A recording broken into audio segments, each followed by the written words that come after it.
My name is Evelyn Carter, 66 years old, black, widow of Henry Carter, the man I thought I'd spend my last days with in peace. Instead, I'm sitting here telling you how my life got flipped upside down, in the cruelest way.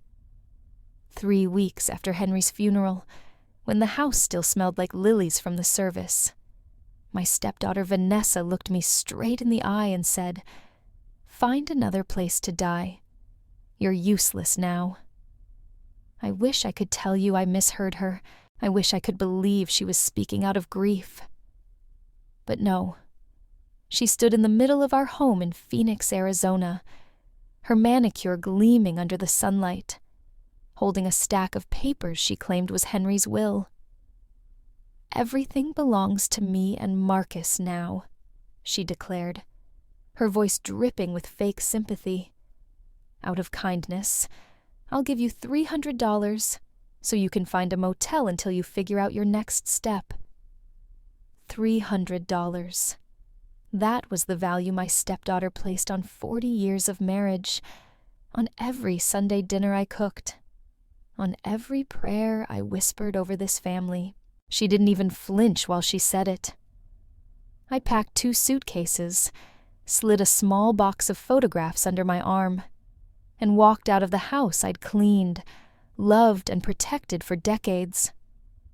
Vanessa watched from the doorway, like she was doing me a favor. At the Sunset Inn, a cheap motel off the highway, with buzzing neon lights and paper-thin walls, I laid the crumpled bills on the nightstand.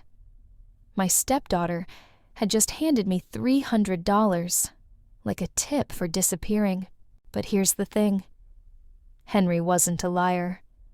I knew my husband, and I knew he would never leave me with nothing. Which meant one thing. Vanessa had just started a game she thought she could win. She was wrong. For weeks after Henry's funeral, I moved through the house like a ghost, drifting from room to room. Every corner carried a memory. His books piled neatly in the study, the dent in his favorite armchair, the scent of his cologne still lingering in the closet. I was still sleeping in the guest room, because I couldn't bring myself to touch our bedroom. To me, this house was more than brick and wood. It was the life we built together over 40 years. But to Vanessa, it was prime real estate. At first, she came around with the air of a dutiful daughter, bringing me meals I didn't ask for, straightening picture frames I had already straightened. Marcus trailed behind her like a shadow, polite but distant, his mind always somewhere else. During dinner one evening, she spread glossy brochures across the table, her manicured nails tapping the pages. "Mom, look at these," she cooed. "Retirement communities with pools, social clubs, medical staff. You'd love it. You'd never be alone." I stared at the smiling seniors on the pages. Their lives boiled down to shuffleboard and bingo. "Vanessa," I said gently, "this is my home. Your father and I built our life here. I'm not ready to leave." She sighed, exchanging a quick glance with Marcus. "Mom, you can't manage this house. The stairs, the maintenance. It's too much. You're not being realistic." I let it go that night, but her visits grew sharper, her tone less patient. She started bringing Marcus's financial reports, talking over me as though I were a child who couldn't grasp numbers. "Property taxes are rising. Upkeep is costly. You're draining money you don't even understand," she insisted. Then came the day that shattered everything. She showed up unannounced, dragging 2 suitcases into the hallway. Marcus followed with a clipboard in hand. "Mom," she said briskly, "we've made a decision. Marcus got promoted, and we need to move into town immediately. This house is perfect for us." I blinked at her, not fully processing. "Move in?" "Vanessa, this is my home. Her mask slipped, and for the first time I saw the steel beneath her smile. Actually, according to Dad's will, I inherited everything. The house, the investments, all of it. I've been letting you stay here out of kindness, but it's time for you to find your own place. The words landed like a slap. I felt the blood drain from my face. That can't be right. Your father would never. No mistake, she snapped. Dad trusted me. You never understood money. You were just the wife. Just the wife. 40 years of devotion reduced to 3 words. An hour later, Marcus carried my 2 suitcases out to their black SUV. Vanessa pressed 3 crisp $100 bills into my hand, as though she were tipping a maid. This should cover you for a few nights. There's a senior complex on Maple Street. Affordable. Safe. Perfect for you. Affordable. Safe. Words that felt like chains. As the car pulled away, I watched my home, the place where Henry and I raised children, celebrated anniversaries, fought and made up, disappear in the rearview mirror. My heart cracked, but beneath the grief, something colder stirred. Vanessa thought she had written the final chapter. She had no idea the story was just beginning. The Sunset Inn was the kind of place people ended up, not the kind they chose. It sat on the edge of Phoenix, tucked between a rundown gas station and a pawn shop with neon signs that flickered more than they glowed. The clerk barely looked at me as I slid the cash across the counter. To him, I was just another tired face with too many bags and too few options. The key was heavy in my hand, the brass tarnished from years of use. I carried my 2 suitcases up a narrow flight of stairs, each step creaking beneath the weight. The room smelled faintly of mildew and cigarettes, a smell that clung to the faded curtains and threadbare carpet. The mattress sagged in the middle, like it had been carrying the world for decades, and when I sat down, springs groaned beneath me. On the nightstand, I placed the one small box I had insisted on bringing, photographs. My life in snapshots. Henry's arm around me on our wedding day. Vanessa's smile at age 6 with her missing front teeth. Christmas mornings with wrapping paper scattered across the floor. I traced the edges of one photo. Henry in his Sunday suit, grinning at me from the church steps, and asked aloud, "Why would you leave me with nothing?" The question echoed in the empty room. I lay back on the thin mattress, staring at the ceiling stained with water rings. Vanessa's words replayed in my mind like a cruel refrain. Find somewhere else to die. You're useless now. Every repetition cut deeper, humiliation mixing with the grief that hadn't yet had time to settle, but beneath the pain, something stubborn flickered. Doubt. Defiance. I remembered Henry's meticulous nature, the way he kept records of every detail, from grocery receipts to insurance policies. He wasn't careless, and he certainly wasn't cruel. The man who left roses on the kitchen table every anniversary would never leave me destitute. Which meant one thing. Vanessa was lying. The thought lodged itself in my chest, sharp and insistent. Maybe I had been blind in my grief, too willing to believe the daughter I raised could still be trusted. Maybe I had underestimated just how deep her greed ran. I wiped my tears with the back of my hand and sat up straighter. For weeks, I had drifted like a widow with nowhere to go, clutching the scraps Vanessa had tossed my way. But staring at those photographs, I realized this wasn't the end of my story. If Henry's will had truly been rewritten, I would find the proof. If Vanessa had stolen my life out from under me, I would take it back. She thought she had won. But as I looked out the motel window at the flickering pawn shop sign, I knew she had underestimated me, and that would be her greatest mistake. The morning after I checked into the Sunset Inn, I woke up with a sour taste of motel coffee and the even sourer taste of betrayal. I couldn't get Vanessa's words out of my head, but something kept nagging at me. Henry wasn't careless with details. He had files stacked neatly, receipts labeled, even his cufflinks organized by color. The man obsessed over paperwork. And I remembered years ago, him sitting me down at the very same kitchen table Vanessa had claimed as hers, unfolding the will in front of me. "Evelyn," he'd said, his hand covering mine, "I want you to know exactly what's in here. No surprises. You'll always be taken care of."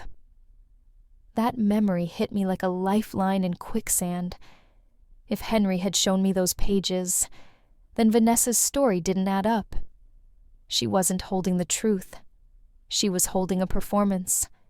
So I scraped together $20 for the bus, clutching the last of Vanessa's kindness money, and headed downtown to find Henry's lawyer, Charles Whitmore. His office was in an old brick building, shaded by palm trees that looked tired of the desert heat.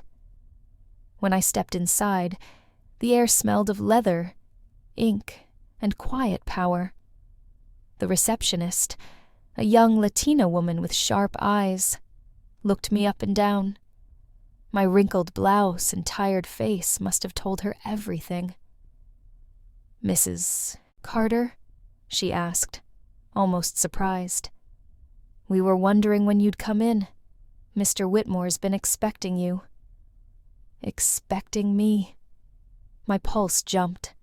She led me down a hallway lined with diplomas into an office where Charles Whitmore, silver-haired and dignified, rose to greet me. His handshake was warm, but his eyes carried a question. "Evelyn, my dear," he said, "I've tried calling the house several times. Vanessa told me you were traveling." Traveling. That lie alone was enough to make my stomach twist. "Mr. Whitmore," I said, steadying my voice, "I need to know the truth. What did Henry's will actually say?" He looked puzzled, then concerned. "Didn't Vanessa give you your copy?" I provided her with the original and several certified duplicates right after the reading. "The reading?" My voice cracked. There was a reading. His expression darkened. "Yes, of course. You were supposed to be there. Vanessa insisted you were too distraught, that she'd handle the details." I gripped the edge of his desk.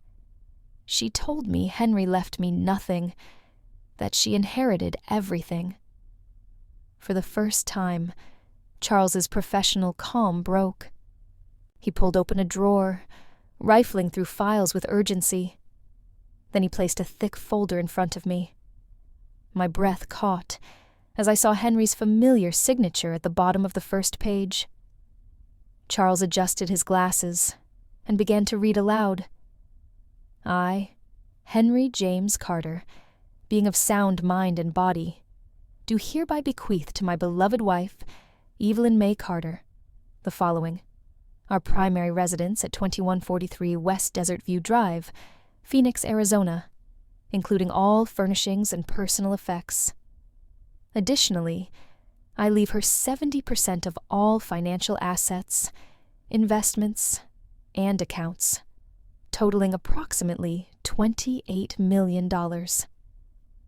I felt the room tilt, the numbers too big to process. 28 million.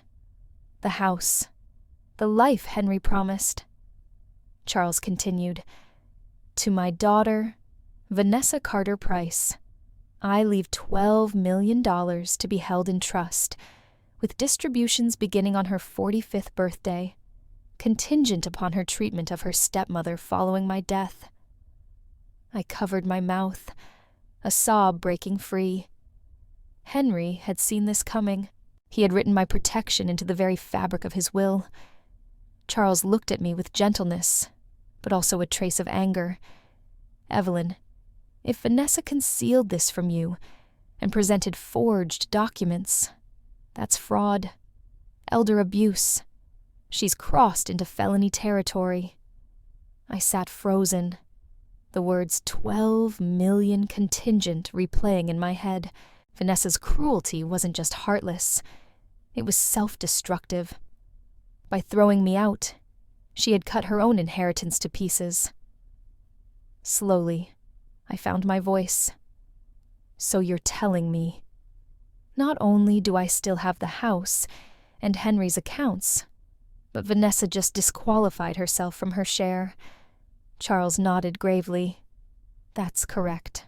As of this moment, everything falls to you. I leaned back in the chair, a strange mix of relief, anger, and vindication swirling in my chest. For the first time since Henry's funeral, I felt the ground solid beneath my feet. Vanessa thought she had stolen my life. What she didn't know was that Henry had already placed the queen on the board, protecting the pawn.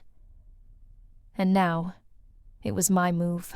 I left Charles Whitmore's office that morning, with a copy of the will clutched against my chest, like it was armor. For the first time in weeks, the air outside didn't feel quite so heavy. Phoenix heat still pressed down on me, but my steps were lighter, fueled by something stronger than grief, righteous anger. Charles walked me out, his hand resting gently on my arm. Evelyn, we can't let this sit. Fraud of this scale isn't just immoral, it's criminal. The sooner we act, the better. Where do we even start? I asked. He glanced at his watch, then back at me. With the police, then the banks, and if necessary, the court. But rest assured, Vanessa's little house of cards is about to collapse. That afternoon, I sat in a small office at the Phoenix Police Department, while Detective Luis Ramirez, a broad-shouldered man with sharp eyes, leafed through the will and the forged documents Vanessa had given me. His brows knitted tighter with every page. "This isn't amateur work," he muttered. "These forgeries are polished. Someone knew exactly what they were doing." "Marcus," I whispered, the name catching in my throat. "He's in finance. He must have the connections." Detective Ramirez leaned back, folding his arms. "Ma'am, what your stepdaughter and her husband did falls under multiple felony charges: elder abuse, fraud, conspiracy. They tried to rob you of millions while leaving you homeless. I've seen ugly, but this..." He shook his head. "This is personal." The words landed like both a wound and a balm. Yes, it was personal. Vanessa hadn't just stolen money. She'd stolen my dignity, my security, my peace. And now, finally, someone else saw it too. Ramirez promised to file a report immediately. Charles, seated beside me, added, "In the meantime, we'll alert the financial institutions. All accounts, investments, and assets will be frozen pending verification." By the next morning, the dominoes began to fall. Vanessa's credit cards were declined at a high-end boutique in Scottsdale. A call from Charles confirmed that the utilities Vanessa had rushed to switch into her name were now suspended until ownership could be verified. The expensive BMW Marcus drove to his office every morning was suddenly flagged, leased under an account that was now frozen. Every string they thought they controlled was being cut, one by one. I couldn't help but imagine Vanessa's face when the cashier told her card was declined. Or Marcus, staring in disbelief when his access to his money vanished overnight. Still, with every victory came the echo of betrayal. That night at the motel, I spread the copies of the documents across the bed. The real will. The forged pages Vanessa had waved like a weapon. The contrast between Henry's love and Vanessa's greed was stark, almost unbearable. I whispered into the silence. Henry, you knew, didn't you? You knew what she was capable of. And in that moment I realized Henry hadn't just left me money. He had left me protection. A shield disguised as a clause in a will. He must have hoped Vanessa would prove him wrong. But she had proved him right, in the cruelest way possible. 2 days later, I sat once more in Charles's office as he reviewed updates from the banks. "Evelyn," he said, sliding a folder toward me, "your husband's accounts, investments, and assets are secured in your name. Vanessa no longer has any legal authority." I exhaled, relief mingling with fury. "So it's over." Charles's mouth tightened. "Not yet. The police investigation will take time. But financially, yes. Her power is gone. Now we prepare for the legal battle ahead." I thought of Vanessa standing in my doorway, tapping her foot impatiently, while I packed up 40 years of life into 2 suitcases. The arrogance in her voice when she handed me $300. She thought she'd erased me. But now, tables had turned. That evening, my phone rang. An unfamiliar number flashed across the screen, but I answered anyway. "Mom?" Vanessa's voice was tight, trembling with a desperation I hadn't heard in years. "There's some kind of mistake. The bank says Daddy's accounts are frozen. The utilities aren't working. What's going on?" I let the silence stretch, savoring the moment. Then calmly, I replied, "I'm sitting in Mr. Whitmore's office, Vanessa.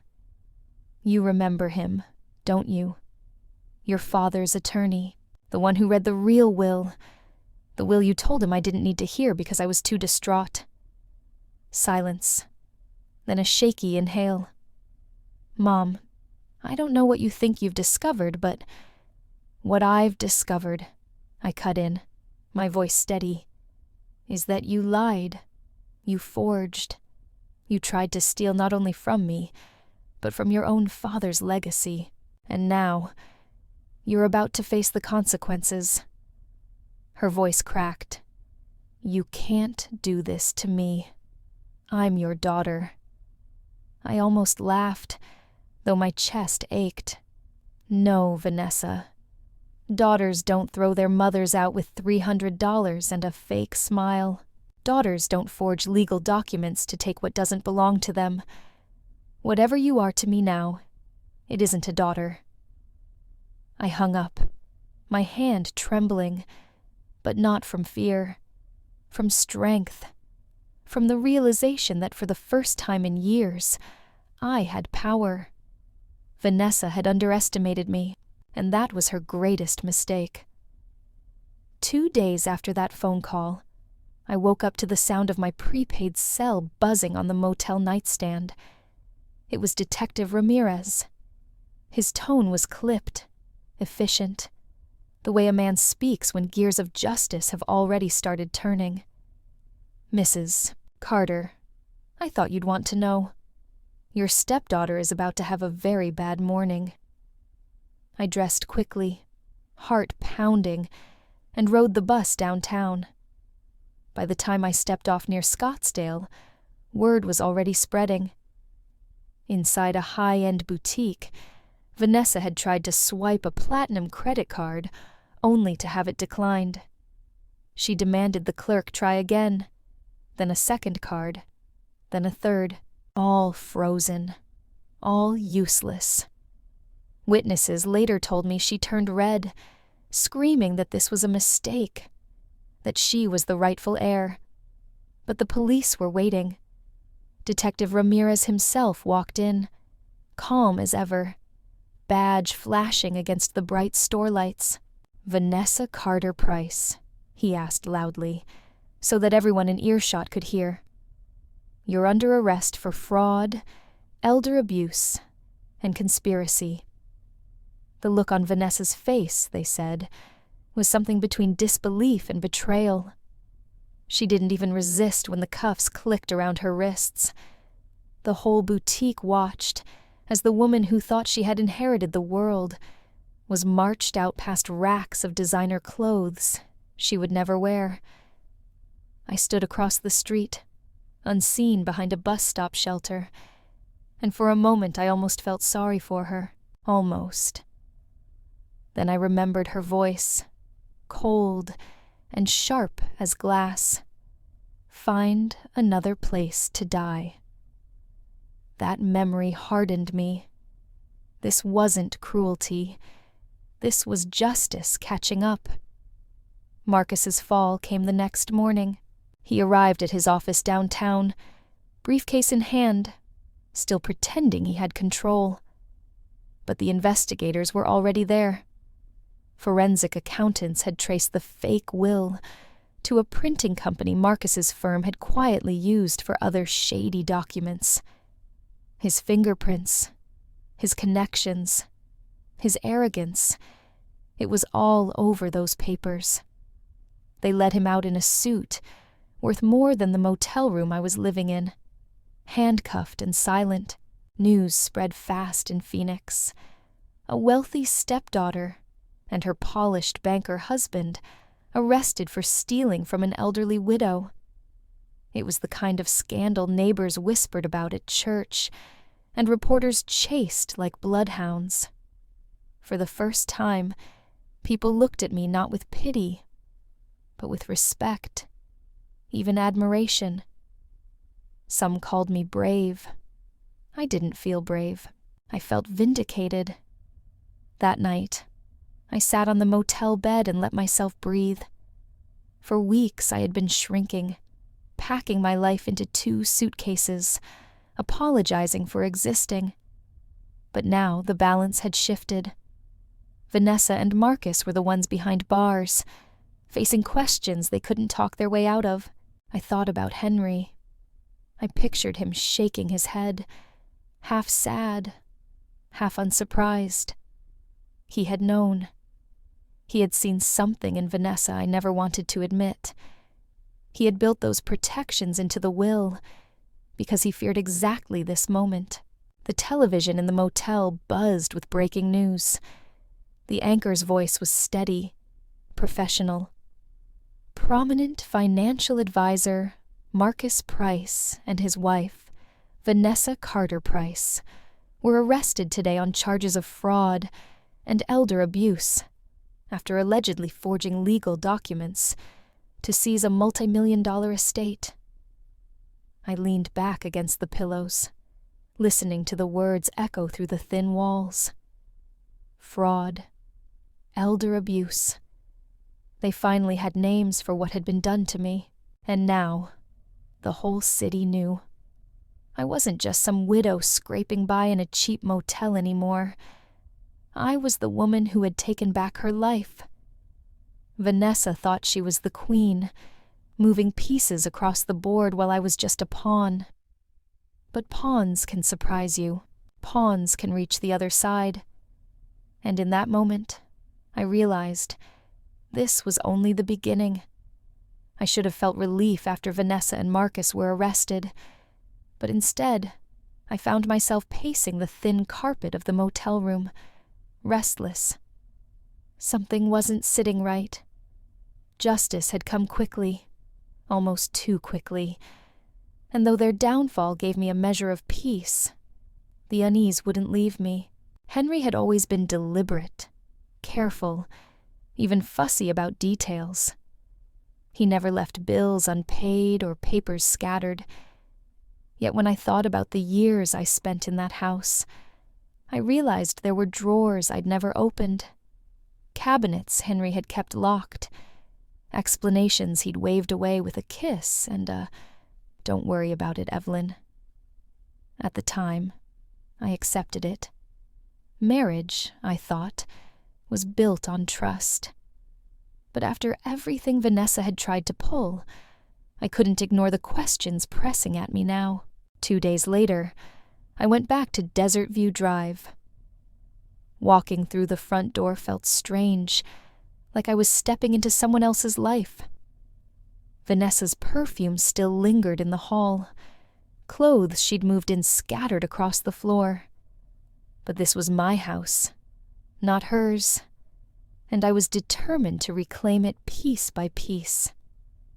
I went straight to Henry's study. The smell of old leather and polished wood clung to the room. His desk was exactly as I remembered it, neat, orderly, every pen aligned, books squared against the shelves. But when I pulled open the bottom drawer, I found something I had never seen before. Thick manila folders, neatly labeled in Henry's handwriting. At first, I thought they were just business records. Consulting invoices, receipts, contracts. But as I flipped through them, my stomach tightened. Some of the companies listed didn't exist. I checked the addresses, empty lots, shell offices. Payments in the hundreds of thousands moved back and forth between names I didn't recognize. Money flowing like a tide, in and out, always just enough to look ordinary, but never adding up. I sank into Henry's chair. The papers spread across the desk like puzzle pieces that refused to fit. The more I read, the worse it looked. Payments for consulting services that had no description. Checks written to firms that disappeared as quickly as they appeared. Transfers that repeated in patterns too precise to be coincidence. My throat went dry. Had Henry, my Henry, been hiding something from me all these years? I closed the drawer and pressed my forehead against the cool wood of the desk. Lord, what have I found? I whispered. For the first time since Vanessa shoved those forged documents in my face, I felt something colder than betrayal. I felt fear. I didn't sleep that night. The files lay scattered across the motel bed, numbers and signatures staring back at me like an accusation. I kept trying to convince myself there had to be another explanation. Maybe the companies were real. Maybe the paperwork was incomplete. But deep down, I knew the truth was uglier. Henry had hidden something. The next morning I called Charles. My voice was tight, almost shaking. I found papers in Henry's study. Something's wrong. I don't understand them, but I think it's bad. Charles didn't waste time. He gave me the number of someone he trusted, a private investigator named Lana Brooks. She specializes in financial crimes, he said. If anyone can make sense of this, it's her. Lana arrived that afternoon. She was sharp, businesslike, with dark hair pulled into a neat bun and eyes that seemed to strip the room bare. She set up a portable scanner on the desk in Henry's study and began flipping through the folders with practiced efficiency. "This might take a while," she said, sliding on a pair of thin gloves. "But don't worry. I'll give you the truth, no matter how much it hurts." For hours, I watched her work. She photographed every page, highlighting patterns with colored pens, making notes in a shorthand I couldn't follow. The silence stretched, broken only by the click of her camera and the rustle of paper. My stomach knotted tighter with every passing minute. Finally, she closed the last folder and sat back, folding her hands. "Mrs. Carter," she said carefully, "I need you to hear this without interruption. Your husband wasn't just careless. He was laundering money." The words dropped like a stone in my chest. "No," I whispered, shaking my head. "That's not possible. Henry was honest. He taught Sunday school. He I'm sorry, Lana interrupted gently, but the evidence is overwhelming. These payments, they cycle through empty companies. These contracts, fake. The pattern is classic. Take dirty money, run it through shells, and make it look legitimate. I clutched the arm of the chair. How much? She glanced at her notes. At least 12 years of activity. We're talking tens of millions. And if the FBI uncovers this, which they will, once your stepdaughter and her husband start talking, they can seize everything under federal forfeiture laws. The house, the accounts, the inheritance Henry left you. My throat closed. I could barely get the words out. So you're saying I could lose it all? Yes, Lana said quietly. Every cent. Unless you cooperate with the authorities, they'll treat you as someone who benefited from criminal proceeds. The room tilted around me. The victory I thought I'd won over Vanessa and Marcus suddenly felt hollow, fragile. I saw myself back at the motel, clutching those $300. Except this time, there would be no Henry's will to save me, no legal safety net. Nothing. Lana's voice softened. I know this isn't what you wanted to hear, but you deserve the truth, and you deserve a chance to protect yourself before it's too late. I nodded numbly, tears blurring my vision. For weeks I had told myself Henry would never betray me. Now I wasn't sure what to believe. The man I had loved for 40 years had left me more than an inheritance. He had left me a ticking time bomb. The first letter came folded neatly inside an envelope stamped Phoenix County Jail. I almost didn't open it. For days I had avoided every attempt Vanessa made to reach me. But curiosity, or maybe a lingering trace of maternal instinct, made me tear it open. The handwriting was hers, the same looping script I once taught her in Sunday school, though the words cut sharper than any blade. Mom, we need to talk. There are things you don't understand about Dad's money, things that could destroy you if you don't work with us. Marcus and I are willing to make a deal.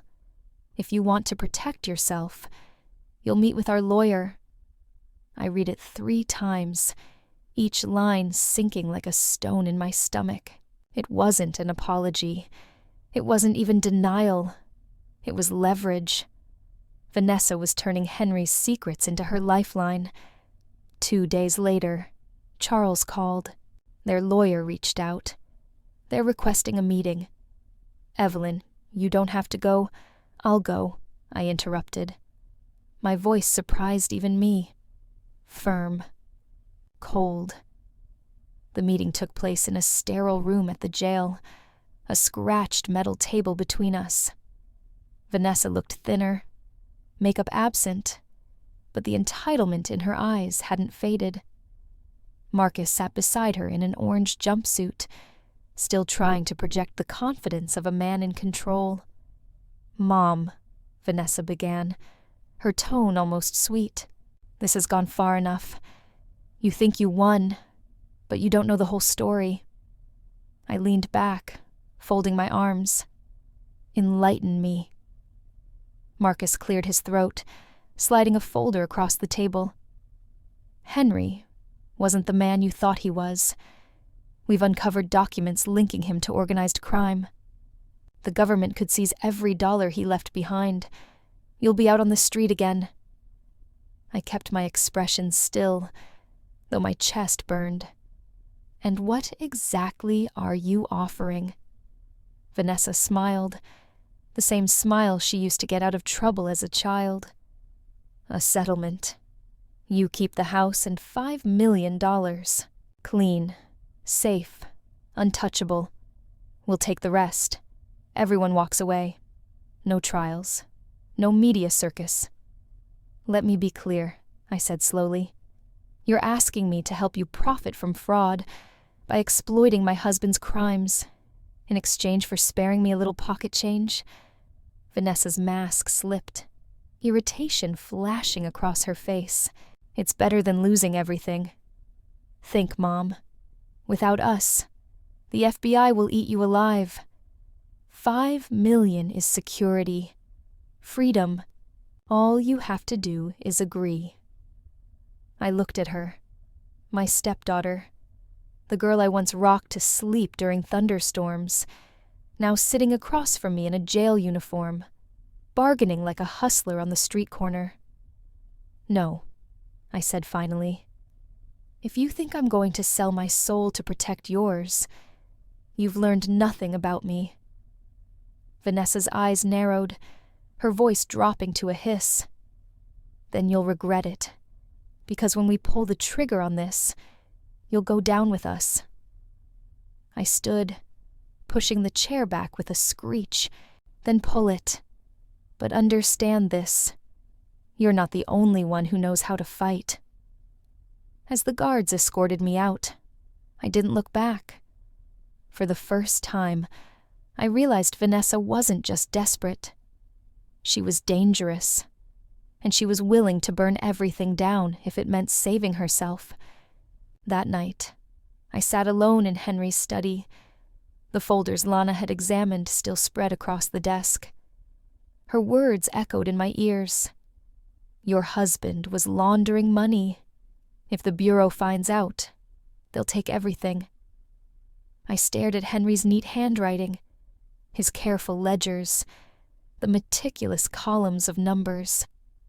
Could the man who brought me coffee every morning, who prayed before every meal, really have been living a life built on deception? The thought twisted inside me like a blade.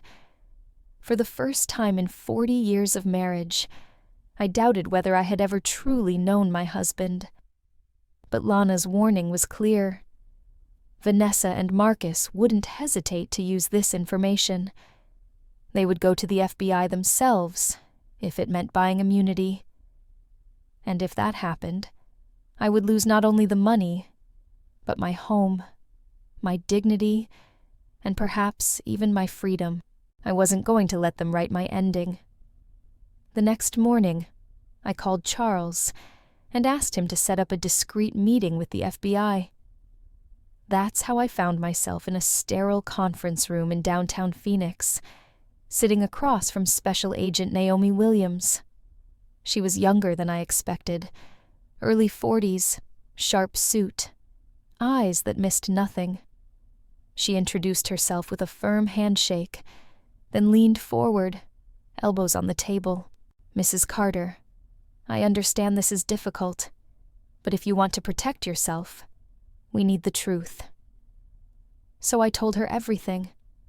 I laid out the files Lana had flagged, explained the way Vanessa had shoved me out of my home, how Marcus had waved forged papers in my face. I described the motel room, the humiliation of being given $300 like a charity case, and finally, I told her about the fear that Henry had betrayed me, that everything I thought I knew about my marriage had been a lie. Agent Williams listened without interrupting, her pen moving steadily across the pages of her notebook. When I finished, she leaned back, folding her hands. "Mrs. Carter, I won't lie to you. These documents are damning. If your stepdaughter presents them first, the Bureau may see you as complicit. But if you cooperate with us, voluntarily, your position changes completely." My throat was dry. "What do you want me to do?" Her gaze sharpened. "We want you to wear a wire, meet with Vanessa and Marcus. Let them speak freely about the money, about their plan. We'll record everything. If they try to blackmail you using your husband's records, that becomes extortion. That's how we build a case that protects you." The words hit me like a jolt of cold water. Me, wear a wire? I was 67 years old. I'd never so much as stolen a candy bar as a child. The idea of sitting across from Vanessa, pretending to bargain while secretly recording her, made my stomach twist. "I don't know if I can do that," I whispered. Agent Williams's expression softened, but her voice stayed firm. "I think you can. You've already survived more than most people could bear. They underestimated you once. Let them do it again. This time, you'll be ready." I looked down at my hands. They trembled, not from weakness, but from the weight of the choice in front of me. If I said yes, I would step into a world Henry had kept hidden all those years, a world of secrets, danger, and deception. If I said no, I risked losing everything he had left me, maybe even my freedom. Finally, I lifted my chin. "I'll do it." The agent nodded once, decisively. "Good. We'll walk you through every step." Over the next hour, she and her team explained the process. The wire was small, a black device no bigger than a matchbox. They showed me how it would be taped beneath my blouse, how to keep my movements natural, how to avoid drawing attention. They even practiced conversation strategies with me, teaching me how to steer Vanessa and Marcus into incriminating themselves without pushing too hard. By the time I left the office, my fear hadn't vanished, but something stronger had taken its place. Resolve. For weeks I had been powerless, shuffled around like a pawn. Now, for the first time, I held a weapon of my own. That night, back in the motel, I couldn't sleep. I stared at Henry's photograph on the nightstand, his smile frozen in time. "Why didn't you tell me?" I whispered. "Why did you leave me with this mess?" But even as the bitterness rose, I felt something else, an odd sense of closeness. Maybe, in some twisted way, Henry had prepared me for this. Maybe the years of watching him move so carefully, so deliberately, had taught me how to play a game I never realized I'd need to play. The next day, Agent Williams called. "We've confirmed a meeting. Vanessa and Marcus want to negotiate. Are you ready?" I glanced at the motel's thin curtains, the desert sunlight spilling in. My heart hammered, but my answer came steady. "Yes, I'm ready." When I hung up the phone, I knew the ground had shifted forever. I was no longer the widow cast aside with 2 suitcases and a few crumpled bills. I was a woman stepping into battle, armed not with anger or desperation, but with truth. And this time, I wasn't fighting for scraps. I was fighting to win. The wire pressed cold against my skin, taped beneath my blouse, a secret heartbeat only I could feel. Agent Naomi Williams had clipped the device in place herself just an hour earlier, her eyes steady on mine as she said, "Stay calm. Let them talk. We'll be listening." Now I sat in the living room of my house, the same house Vanessa had tried to strip from me, waiting for them. The clock ticked loud in the silence, each second stretching like a drumbeat of war. I poured coffee into 3 cups, my hands steady, though my chest pounded harder with every passing minute. Headlights swept across the driveway. A black SUV pulled up, polished as if it belonged to royalty. Out stepped Vanessa in a silk blouse and diamond earrings, her posture perfect, her expression rehearsed. Marcus followed close behind, briefcase in hand, his tie knotted too tightly, his jaw clenched. They looked like a power couple on the way to a business meeting, not 2 people already under federal investigation. When I opened the door, Vanessa leaned in to kiss my cheek. Her perfume hit me before her lips did, cloying and heavy. "Mom, you look wonderful. Stronger," I knew this would be good for you." I almost laughed, but instead I stepped aside. "Come in," I said evenly. They entered my living room like it still belonged to them. Vanessa smoothing her skirt before sitting down. Marcus placing the briefcase on the coffee table with a sharp click. The room felt smaller with them in it, the air thick with tension. Marcus opened the case, laying out neat stacks of papers. His voice was calm, too calm. "Here's the arrangement. You keep the house and $5 million in assets, clean, safe, untouchable. The rest comes to us. No court battles, no publicity, no FBI crawling through your life," Vanessa added quickly, her smile tight. "This is a gift, Mom. We're protecting you. Without us, you'll lose everything." I folded my hands in my lap. Just as Agent Williams had coached me, I looked at them both, let the silence stretch, then asked, "And if I refuse?" Vanessa leaned forward, her eyes hard. "Then the Bureau finds out about Dad's money. Every skeleton, every secret. It all comes out. You'll have nothing left." I lifted my cup, sipped slowly, and looked them both in the eye. They didn't know every word was being recorded, every threat captured. For the first time, I wasn't the one on trial. I was the one building the case. Marcus pushed the papers toward me, his finger tapping the line where my signature was supposed to go. "Sign it, Evelyn. This is your lifeline. $5 million, safe and clean. Without this deal, you'll end up with nothing." Vanessa crossed her legs, her voice sliding in like honey laced with poison. "We're protecting you, Mom. Think of it as us doing you a favor. You're not built to handle the pressure of the FBI digging into Dad's accounts. Take what we're offering and walk away with dignity." I set my coffee cup down, the clink against the saucer louder than I intended. I looked at them both, memorizing their arrogance, their certainty that they still controlled me. Then I said quietly, "Funny, you should mention the FBI." The words hung in the air for only a second before the front door burst open.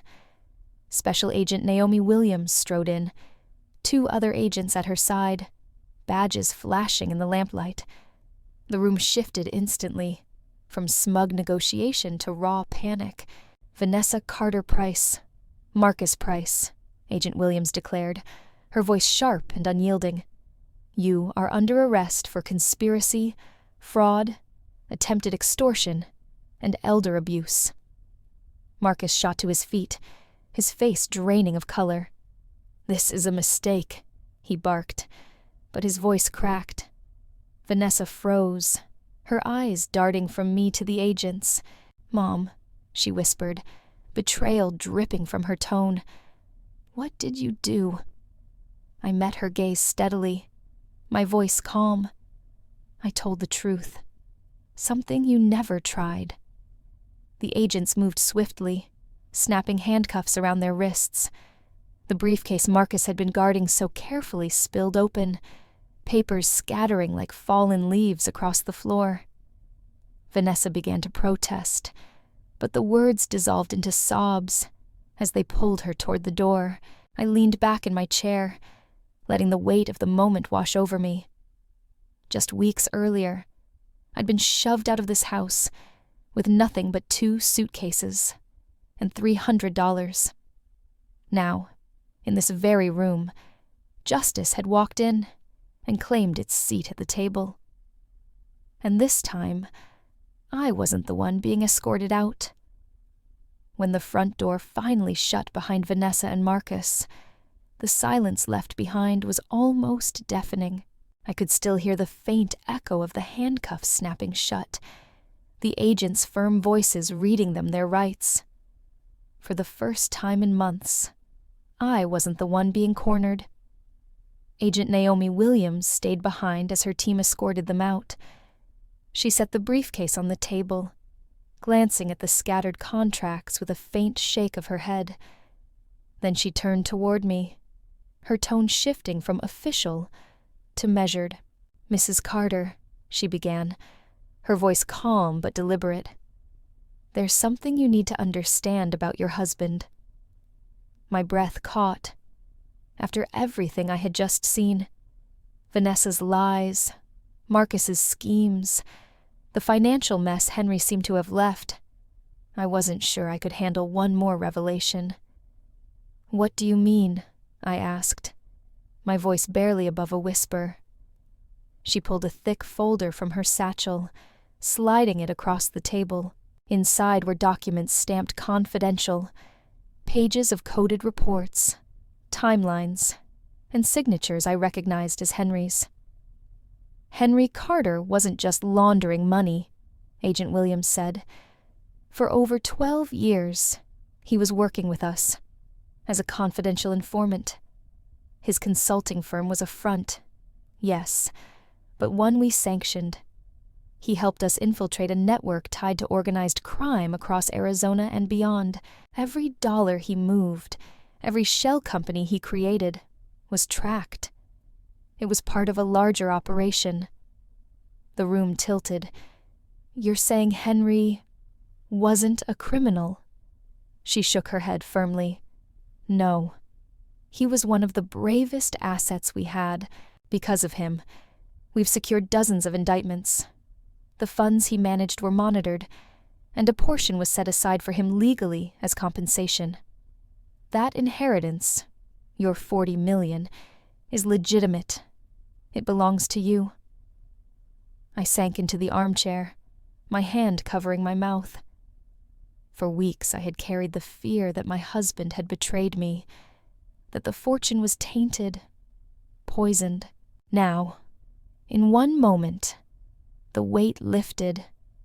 Henry hadn't abandoned me to ruin. He had protected me in the only way he could. Agent Williams softened her tone. "He couldn't tell you. Too dangerous. But he left safeguards in place. And now, despite what your stepdaughter tried to do, you're secure. The Bureau recognizes your claim to every asset." Tears welled in my eyes, a strange mix of grief and pride. My Henry, the man who kissed my forehead every Sunday before church, who spent decades making me feel safe, had been living a double life. Not as a criminal, but as a protector. For the first time since his death, I allowed myself to breathe fully. Henry hadn't failed me. He had been fighting for me all along. And thanks to him, I wasn't just a widow clinging to scraps. I was a woman standing on solid ground, holding everything my enemies thought they had stolen. The courthouse in downtown Phoenix was buzzing the morning Vanessa and Marcus faced the judge. Reporters lined the steps, microphones waving like hungry birds as the two of them were led inside in shackles. I stood at a distance, not hiding, but not part of their show either. For once, the spotlight was theirs, and not in the way they wanted. Inside, the proceedings were swift. The evidence was overwhelming. Forged documents, attempted extortion, recordings of their threats. The jury barely needed 2 hours. Marcus was sentenced to 4 years for conspiracy and fraud. Vanessa, my stepdaughter, the girl I once braided ribbons into, received 3 years for elder abuse and attempted extortion. I watched her face as the sentence was read. The arrogance had drained away, replaced by something hollow. She didn't look at me, not once. Marcus sat stone-faced, but the twitch in his jaw betrayed him. The gavel struck, and just like that, their empire of lies collapsed. The life they thought they'd stolen was gone, reduced to court records and prison terms. Walking out of that courtroom, I felt no triumph, only clarity. Justice hadn't given me back my husband, but it had restored something else. My voice, my place, my dignity. 6 months after the trial, the house on Desert View Drive no longer felt like a museum of Henry's secrets. I had repainted the walls, opened the windows, and filled the rooms with pieces of myself. Bright colors, canvases I painted, books I had always wanted to read. For the first time in decades, it felt like my home, but I knew my story wasn't just mine. Too many seniors in Arizona and across the country were living the nightmare I had survived. Sons, daughters, stepchildren, even strangers disguised as caregivers, all ready to prey on grief and vulnerability. I couldn't let it end with me. So I started the Carter Foundation for Elder Justice, using part of the inheritance Henry left behind. We funded legal aid for older adults, workshops on financial literacy, and advocacy for stronger elder protection laws. What had begun as my personal fight became a shield for others like me. Some nights, when I spoke at community centers, women would come up afterward with tears in their eyes. "You told my story," they'd whisper, and I'd squeeze their hands, knowing exactly what that kind of pain felt like. Rebuilding my life wasn't about the money anymore. It was about transforming betrayal into purpose. Vanessa and Marcus tried to strip me of everything: home, dignity, future. Instead, they handed me a mission. And this time, I wasn't just surviving, I was leading. One evening, as the desert sun bled orange across the horizon, I stood in my studio, brush in hand, facing a canvas taller than me. I had started a self-portrait weeks earlier, unsure if I had the courage to finish it. The woman staring back at me on that canvas wasn't the grieving widow who had left her home with 2 suitcases. She wasn't the timid stepmother who had been told she was useless. She was strong, upright, her eyes lifted toward the light. With every stroke of paint, I felt the story settle inside me. Betrayal, humiliation, loss. Yes, those chapters were mine, but so were resilience, justice, and rebirth. What Vanessa and Marcus meant for destruction had become the foundation of a new life, and that's the lesson I carry. No one else defines your worth, not a greedy stepdaughter, not a forged document, not even the secrets of a husband you thought you knew. You define it by the way you rise when life tries to bury you. Now, I want to ask you, what would you have done in my place? If the people closest to you turned their backs, would you have the strength to fight back? If my story has touched you, inspired you, or even made you think twice about the power of resilience, don't keep it to yourself. Hit that like button. Share this story so others can learn from it, and drop a comment to tell me where you're watching from. And don't forget to subscribe, because I have more stories, and trust me, each one has a twist you won't want to miss. This is Evelyn Carter, and this is how I turned betrayal into victory.